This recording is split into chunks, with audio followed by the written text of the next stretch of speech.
Hello and welcome to Midday Update. Coming up are the top stories for the day. The volume of trade exchange between Oman and Saudi Arabia has seen a massive 219% increase between the two countries until September 2022 compared to 2021, said Qais Mohammad Al Yusuf, Oman's Minister of Commerce, Industry and Investment Promotion. This was stated by the minister while addressing the Omani-Saudi Investment Forum being held in Riyadh on Wednesday.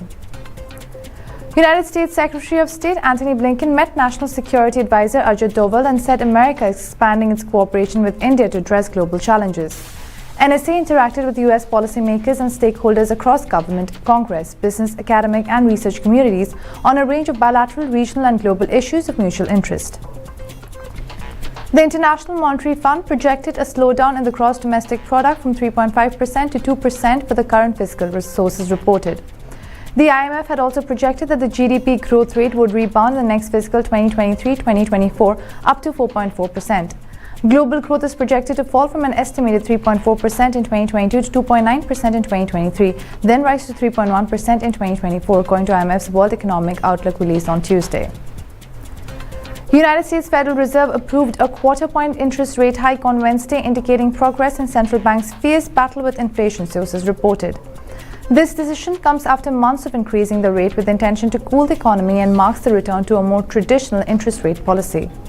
The Fed is targeting the hikes to bring down inflation despite recent signs of slowing, which is still running near its highest level since the early 1980s.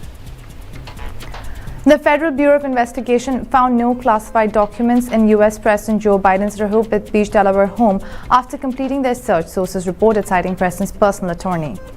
Biden's personal attorney, Bob Bowers, said the FBI took the handwritten notes with them. The DOJ's planned search of the President's Rehoboth residencies, conducted in coordination and cooperation with the President's attorneys, has concluded, Bowers said, adding no documents with classified markings were found. European Union's ambassador to India and Bhutan, Yuga Stuto, on Wednesday met a visiting delegation of Germany's parliamentaries in New Delhi. They discussed European Union-India strategic ties and prospects ahead. The envoy said while speaking to sources that is a broad, ambitious and comprehensive free trade agreement, and the European Union is determined to pursue its objective as it would be beneficial to both sides.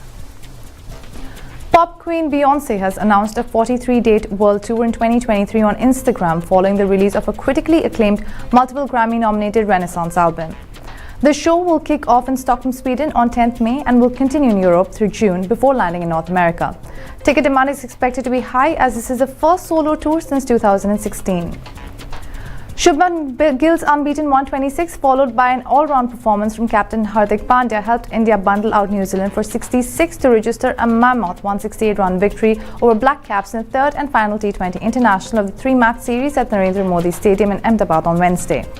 India thumped New Zealand by 168 runs, the biggest win by a full member against another in the men's T20 international.